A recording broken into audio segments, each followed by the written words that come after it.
Hey everybody, how you doing? It's been a while since we put out a video, so we thought we'd get everybody caught up on where we're at. We're up at Lake Tawakoni, I think is how you say it. It's about maybe 40 miles east of Dallas. And we have, the last video we did was at Medina Lake. That's one of our favorites. And from Medina we headed up to see my sister Tanya and her husband Britt, Canada.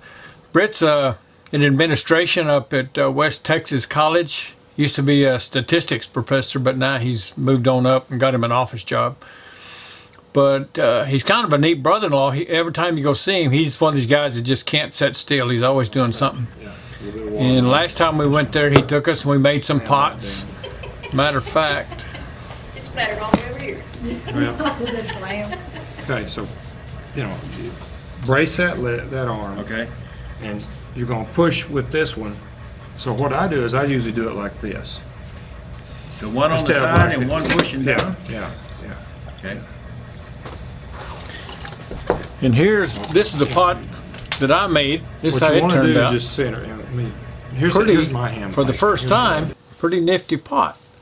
So we've got it sitting over on my little desk, keeping our pins and stuff in. And then here's the one that Pearl made. And Britt put some, I forgot what he called it, glaze. Put some glaze on it. That's where this blue comes from. But all this clay is clay that he'll be driving along out in the country there in Texas around Snyder, and he'll see some clay ground. He'll just go and shovel up a bag or two of clay, and that's what he uses to make his clay pots out of. So that was pretty exciting. I don't catch hardly any fish, but back when we had our boat, we'd go fishing quite often. Seldom caught a whole lot of anything. But Britt's an avid fisherman. He ties his own flies. And going to all these lakes, it'd be nice to learn how to fly fish, because without a boat, I think it'd add a lot more fun to it. But anyway, Britt taught me how to tie a fly. I'm sure I'll forget it before I ever get a chance to do it.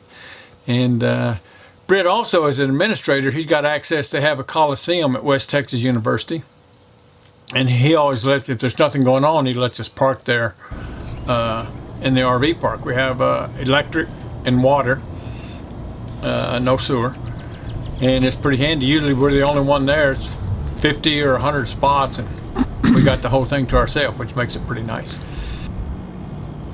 We're at West Texas College, Snyder, Texas. And at my sister's, we're come to visit my sister and brother-in-law, Britt and Tanya, Canada. And they have this coliseum. He said next weekend they've got a big rodeo, so this whole thing, it's a little RV park with, I don't know, 100 spots. He said it'll be all full of horse trailers and RVs and cowboys, and so we picked the right time.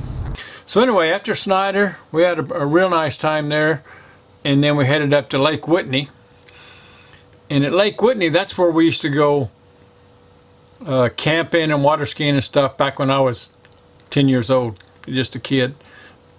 And here is my folks, their version of a Class A motorhome, our ski boat, right here. And you look at that boat and you'd think you could hardly ski, but back in the 50s, when this picture was taken, we had to ski on 2 skis, because it's only like maybe 40 horsepower or something at the most. And then you didn't have to have 2 people in the boat. You'd just be one person driving the boat and pulling, and you could get up. Here's my dad kind of being the clown. He was always the one that come up with the different tricks that we would try, and it'd make for a whole week's vacation, falling and getting up, falling and getting up. But Lake Whitney's always been a special spot for us. This is Blue Cove Lodge. That's where we would stay when we went there. We tried to find it, but it's torn down now. That sign's gone, and it's got another name. From Lake Whitney, and Lake Whitney, the Thousand Trails campground there is you can get to the water, but it's not a great. It's a trail. They probably have an access to a boat dock. I didn't look for it, but I didn't see it. We like the spots at Lake Whitney because all of them are like, they're pretty secluded. They're back in a bunch of trees. You've got your own little defined area with a fair amount of privacy. and they're plenty big, plenty long, mostly 30 amp, but there are 50 amps. Probably a fourth of them are 50 amps. And I think most everything's got sewer, not everything, but most of it has sewer. So it's a nice campground, good spot. We was there 10 days or something like that. So now we headed up to Lake Tawakoni. Turn left on Farm to Market 47 North, Lake southwest. Tawakoni.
Will you just wait?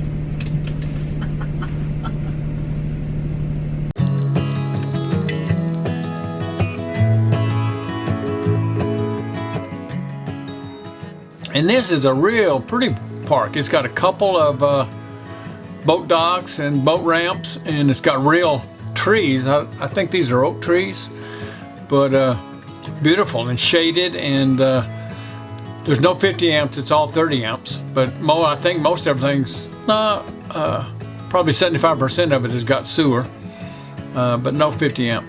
But we really like it. We've only been here a couple of days. One thing about it is there's a huge amount of people out of Dallas renting the seasonal spaces, so they have all the waterfront spaces.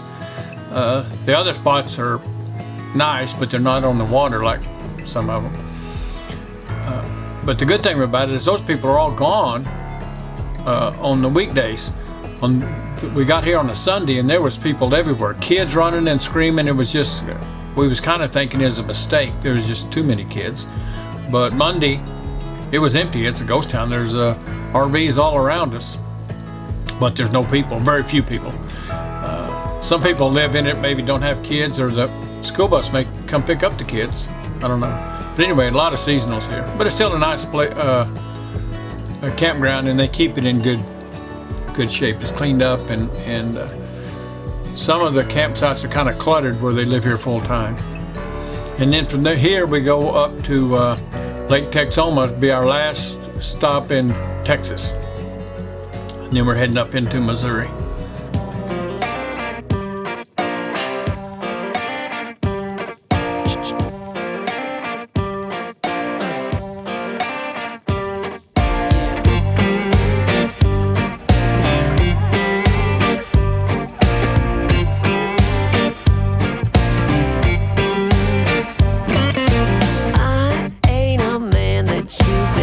Looking for hearts being darker than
Well, that kind of got you caught up to where we're at now.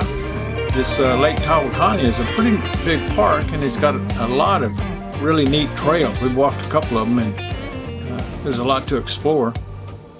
We'll be starting on our April expense report. We'll be putting it out in a couple of days, and between now and then we've got our dryer busted. I've already had it's a circuit board. I got to order a circuit board, and the compressor on our automatic leveling system busted up. I've got that replaced finally. I think it's working pretty good.